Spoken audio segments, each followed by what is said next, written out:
Picture this. Your dog runs to you the second you walk through the door. No questions, no conditions, just pure, unshakable love. Now ask yourself, what kind of force puts something that perfect into your life exactly when you need it most? That moment at the door is not just loyalty. Scientists call it a neurochemical event. The same oxytocin surge shared between a mother and her newborn, firing simultaneously in you and your dog, in a bond no other species on Earth replicates. And yet, 4,000 years before any scientist had a name for it, the Egyptians were already burying their dogs beside them, not their gold, not their kings, their dogs. Something that ancient, that consistent, that quietly devastating when it's gone, does not arrive in your life by accident. This video will not tell you what to believe. It will only show you what the evidence, the history, and maybe your own chest already know. Number 1. Mythological foundations of the dog. Every civilization that ever rose and fell told the same story about dogs, and none of them had compared notes. In ancient Egypt, Anubis, the guardian of the dead, wore the head of a dog, not a lion, not a falcon. The Celts believed dogs could move between the living world and the realm of spirits, walking beside souls on their final journey. Native American traditions called the dog a keeper of sacred space, a being that perceived what human senses were never built to reach. 3 cultures, 3 continents, thousands of years apart, arriving at the same answer without ever speaking to each other. When that many separate civilizations reach the same quiet certainty about one animal, it stops feeling like mythology. It starts feeling like something they all witnessed and simply found different words to describe. Number 2, the divine quality. Dog reversed is God. Has it ever struck you that dog, spelled backward, is God, and that almost no one knows what to do with that? It could be coincidence, but consider what dogs actually live out every day: love with no conditions, forgiveness with no memory of the offense, presence with no agenda underneath it. Every major spiritual tradition has tried to describe the divine using those exact qualities. Theologians have written entire libraries on unconditional love in the abstract. A dog demonstrates it every morning. Before you have had your first coffee, the word reversal may mean nothing, or it may be the quietest clue hiding in plain language. What humanity searched for, across centuries of sacred texts, was sitting at our feet the entire time, already living it, already showing us, asking only that we pay attention. Number 3, the mindfulness teacher.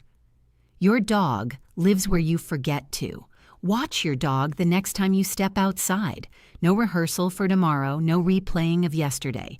Just the grass, the air, the exact second they are standing in. Researchers studying anxiety have found that one of its most consistent triggers is time displacement, the mind living anywhere except right now. Dogs have no such displacement. They do not carry last Tuesday into Wednesday.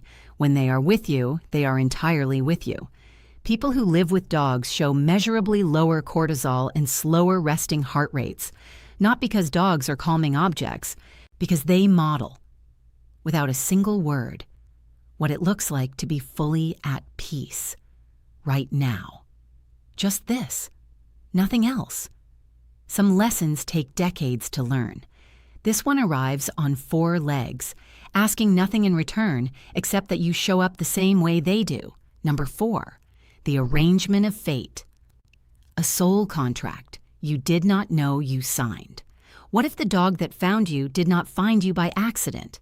Across Vedic philosophy, indigenous traditions, and contemplative thought, there exists a shared idea that certain presences arrive not by chance, but by agreement.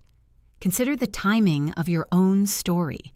The dog that came during the loneliest year, the one that appeared when grief had made the house feel too large to live in alone, the one you almost said no to, but something unnamed made you say yes.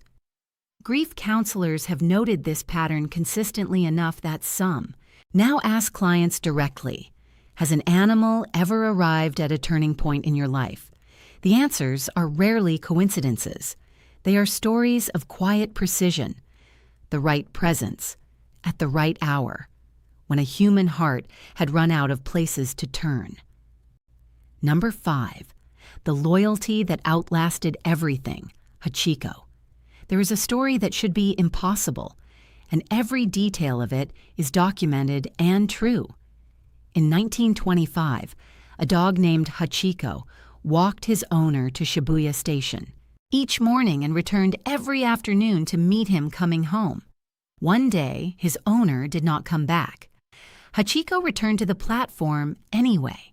Not for a week, not for a month, 9 years, 9 months, 15 days, at the exact hour the train used to arrive, until the morning Hachiko himself did not wake up.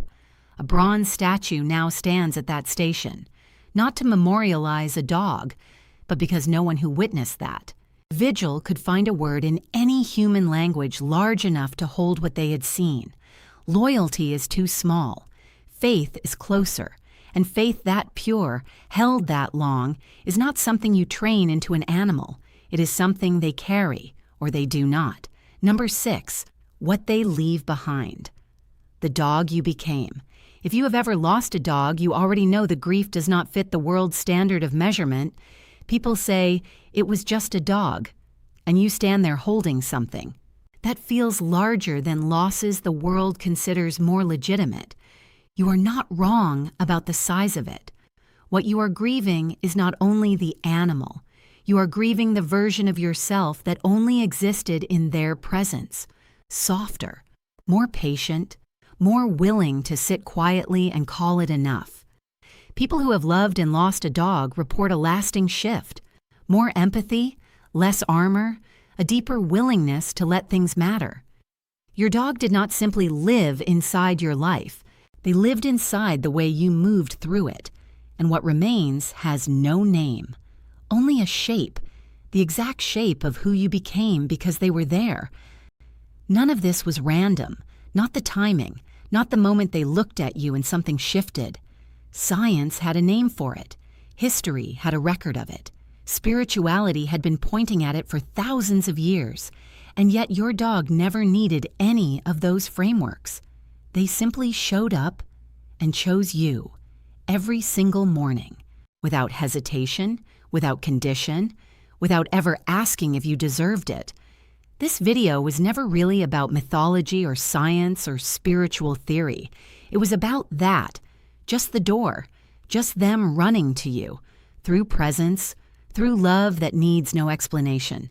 If this moved something in you, like the video, it helps more people find it and subscribe, because there is more of this world worth understanding together.